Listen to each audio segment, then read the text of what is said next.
Nakasaing na po ba kayo? Isang halo lang ang gawin nyo, ha? Bago pa manilansik ng matindi itong ating liempong piniprito ko at pinapapula ko, hahanguin ko na po, ha? Alam nyo na yun, pinrito nyo, kalahating kilo ng liempo, ipiprito, pumula, naprito, tapos. Sandali nga, at tumitilansik. Tatanggalin ko muna, ha? O, ganyan. Mapula na. Konting mantika lang to, gagamitin ko na po sa pagigisa. Buksan ulit natin ang apoy.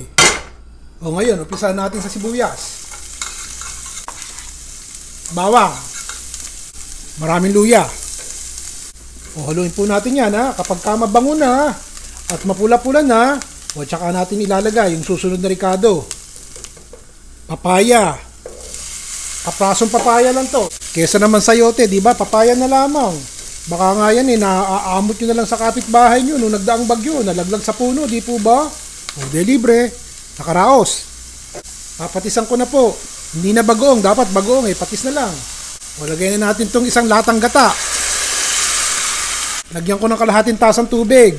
At baka po matuyo yung gata hindi pa malambot yung papaya. Kung ayaw nyo po ng baboy, dapat talaga ito ang ilalagay ko, sardinas na may mantika. Yung nasa bote ba? Dapat yun ilalagay ko sa ibang pagkakataon na lang, ha? O ayan, tinignan ko po, malambot na yung ating papaya. Ilalagay ko na po itong ating pechay. Hugasan nyo ng mabuti yung pechay nyo at minsan mabuhangin yung pechay nyo Sige. Takpan po natin yan at pakuluin natin sandali. O 1 minuto lang to, ha, mga kaibigan. Ayoko namang lutuin ng matindi yung pechay. Ilagay na po natin ito, puro dahon ng kangkong. Yan. Teka sandali ko, lagyan po natin ng hiling labuyo. O hiniwa ko lang sa gitna, at baka naman mag-apoy ang bibig ng kakain ko. Marami kong lalagay. O sige, takip. O 1 minuto nyo lang lulutuin yung dahon ng kangkong.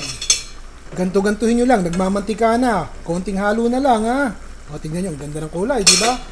Parang laing. Saka po natin ilagay itong ating lechong kawali. O yan. Naku po, ewan ko na. 1 halo lang ang gawin nyo, ha. At pagkatapos po, patayin natin yung apoy.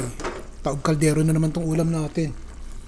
Kung sakasakali pong hindi kaya ng budget ang baboy, toko na lang ilagay nyo o kaya sardinas katulad ng pinakita ko sa inyo.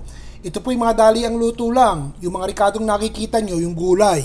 Yun po napakasimple at palagay ko mura. Yung iba nga ngayon, maaamot nyo na sa kapitbahay nyo sa nagdaang bagyo.